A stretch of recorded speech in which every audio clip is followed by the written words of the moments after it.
Guys চলো দেখা যাক আজ এই ছোটো ভাই আমার এই রসগোল্লার মধ্যে কতগুলি রসগোল্লা খেতে পারবে। আর যতটা প্রত্যেকটা রসগোল্লা খাওয়ার যেমন দাম পাবে 10 টাকা করে। চলো দেখা যাক কতগুলো রসগোল্লা খেতে পারে।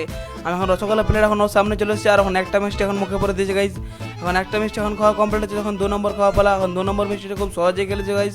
চলো এখন 3 নম্বরটা খাওয়ার পালা। এখন 3 নম্বর দেখি 3 নম্বর খেতে পারে কি না পারে। এখন 3 নম্বরটা গাইজ আমার মনে হচ্ছে এখন 10 পিস মিষ্টি খেলে। চলো দেখা যাচ্ছে কতগুলো খেতে পারে। এখন 3 নম্বর মিষ্টি খেলেছে, এখন এখন হাতটা যাচ্ছে গাইজ, তোমরা দেখতে পাচ্ছ। চলো এখন 4 নম্বর মিষ্টিটি দেওয়ার পালা। এখন 4 নম্বর মিষ্টি দিচ্ছে, আর 4 নম্বরটা এখন কোনো মনে করছে না গাইজ। চলো দেখা যাচ্ছে কতগুলো মিষ্টি খেতে পারে। এখন 4 নম্বর যেহেতু মিষ্টি খেয়েছি, চলো এখন মিষ্টি আমি আনতে চলেছি।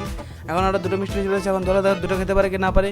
এখন 5 নম্বর মিষ্টি যেহেতু মুখে পড়ে দিচ্ছে, আর এখন 6 নম্বরটি দিতে যায়, আর 6 নম্বর বলে দাদা আমি আর পারবো না, ওখানে চ্যালেঞ্জটা এখানে শেষ করতে চাই। তাই আমি এখন যেহেতু 5টা মিষ্টি খেয়েছে, তাই আমি এখন 50 টাকা পয়সা তুলে দেবো গাইজ। ও দেখো কিছু বলছে আমি বুঝতে পারছিলাম না, তাই আমি এখানে 50 টাকা পয়সা তুলে দিলাম।